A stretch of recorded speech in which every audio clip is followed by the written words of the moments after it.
Hey channel, this is Fernando from SkyFi Audio. Today we're going to look into a very interesting way of cleaning a record and answer the question of whether or not you can actually clean a record with a string. And that's right, a string. All four of these machines that you see here use a string, essentially on a spool, to clean the surface of a record. Much like a stylus would play on a record. The first thing you see in common between these four machines is that they'll look like record players. It's essentially a platter which spins at a pretty high rate of speed, right? You're not playing music, so the faster you spin, the quicker you'll achieve the ultimate cleaning of a record.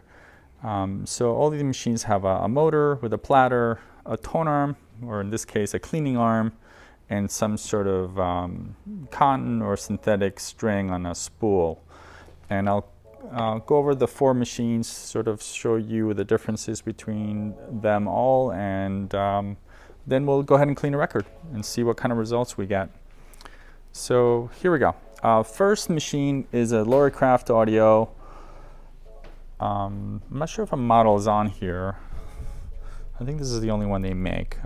They tend to be 230 volts, is the first thing to notice. But since these are pretty rudimentary machines, it's really no big deal to run these off of a 220 to 110 converter. In other words, you pretty much just purchase an inexpensive power supply from Amazon, and these will run beautifully for a long time, as long as you get the right wattage. So Loricraft Audio, they're listing this as a professional record cleaner. Let's see, a little warning here to avoid flooding record with cleaning fluid. So they want you to put a modest amount of record cleaning fluid on there. Here's another note asking us, turn reel 5 millimeters anti-clockwise after each side. So that's pretty interesting. So as you flip the record, they're asking you to turn the reel 5 millimeters. So the next machine is a RCM MK5. A little bit of a different affair, and the primary difference between these two machines, other than the build quality and the fact that this one has a pressure gauge or vacuum gauge on here, is the fact that the washing section, the part that actually applies the fluid and brushes the record, is also built into the machine. On this one, we would have to add it by hand, and I'll go over that shortly. So same sort of setup. You've got an arm with a string being fed from a spool, which in this case is underneath the machine. But if you take a close look at it, you can kind of see the string come out of this brass tube and into the tip of the cleaner. And then it comes into this hose and is taken away into a containment canister inside the machine. I'll show you what the inside looks like. This is pretty impressive. So here we see the motor that provides the rotation for the platter. A bunch of switches here and controls, very well wired. There's a fan here to keep the motor from overheating. This is the vacuum pressure gauge, or the hose going to the pressure gauge. And here's the fundamental large difference. While all four machines have a motor which moves the arm through the entire record surface, this machine has a secondary motor that feeds the rate of the string. So while this machine relies just on the vacuum sucking the string through the tube as it makes contact with the record surface, this one has a more metered approach utilizing a motor. So this could be considered a 3-motor unit.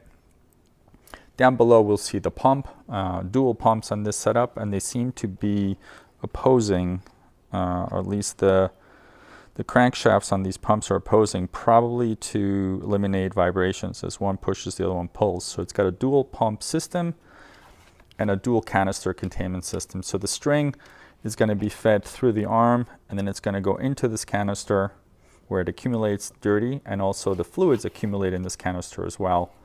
So this catches the spent fluid and string, and then there's a secondary pump hooked up in series that does the exact same process all over again, except I suspect the string doesn't go into the second canister, stays within the first one. So it's essentially twice as much suction as the first Loricraft machine that we saw. And this canister holds the fluids, which are actually no, there's a motor here to pump the fluids into the record surface. So if I go back into it, on this machine, it's not hooked up, but you would essentially start to clean and dispense the fluids through this hose. The brush here is missing. The brush would come in contact with the record, do a pre-scrub of the record. Here's where you would apply the fluid, and then finish dries what would set off the suction in the arm as it goes through its entire range. So again, this is the RCM MK5. Give you a full view of it. And this one's made in Germany. And it is, looks like it has provisions to be converted to 230 volts, but this one's running at 110 volts. So moving on to the next unit, this is the KMAL. This is pretty famous by Keith Monks. This one's been around and has the most recognition. It's kind of like a hybrid in between the two I've showed you. It has the brush with the applicator for the fluids. It's got a conventional cleaning arm with the same sort of string being fed through the cleaning tip and back into the canisters. Operation's pretty simple. There's just the wet and the dry functions, and this is the pump. It's a manually activated pump to apply the fluid. No big deal whether you push the button or in this case you hit the start clean button. You'll achieve essentially the same results. When we look inside, this one has a much larger vacuum pump into it, but it's a single stage pump, as you can see here, and it's got the 3 canisters set up as well. One for the application fluid, which is this middle one here, one for the cleaning, the spent fluid and string, and this one's for the exhaust side. I'm not quite sure what this one does. It might just be a filter. Much like the RCM, you can see that the spool of string is also metered through this motor right here, and the arm movements are controlled through this motor, and of course this is the motor for the platter. So a little bit simpler in design to the RCM, but a step up from the Lorrycraft. But it is a sizable machine.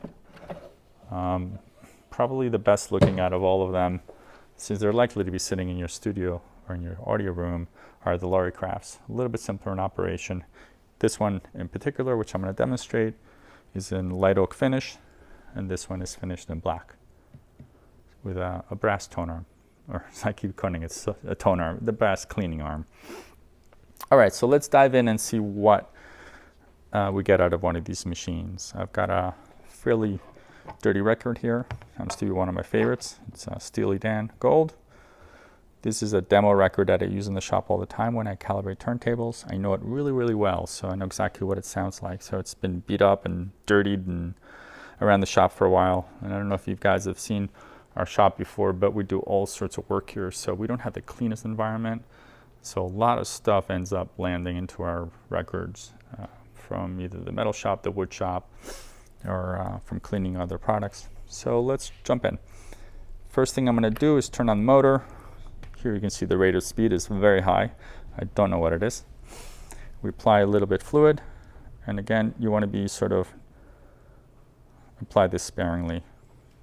If you put too much, centrifugal force will essentially just dump it all over the platter or all over the surface of the machine.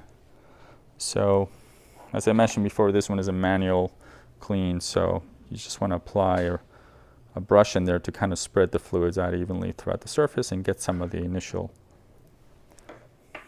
dirt activated.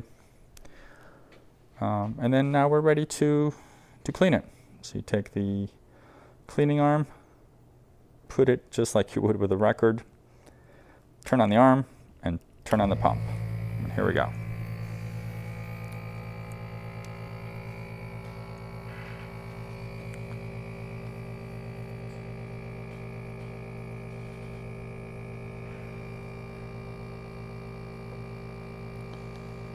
You can't really make this out, but the string is advancing as this plays through the grooves.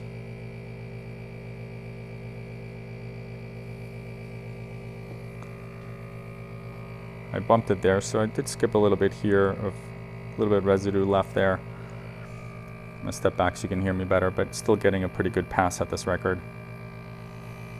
You kind of visualize the clean surface versus the wet surface still left there. So I haven't timed it yet, but this is probably less than a minute, which is pretty cool and fast for a cleaning machine. Some of the VPIs or some of the conventional machines take quite a bit longer per side. So as it's nearing its end, shut up the pump, motor, and advancer, and put this back in its resting spot. So here we are. Let me give you a peek at the record surface. Fairly good and clean. And so that's it. You can, if you want to know more about these machines, you can look at our website, SkyFiaudio.com. I think we've got at least one of these listed, and pretty shortly we will have the remaining 3. I believe the Lorry Craft and Black is already listed. If you are interested in any of the other 3, let me know. Just drop us a note at SkyFiaudio.com.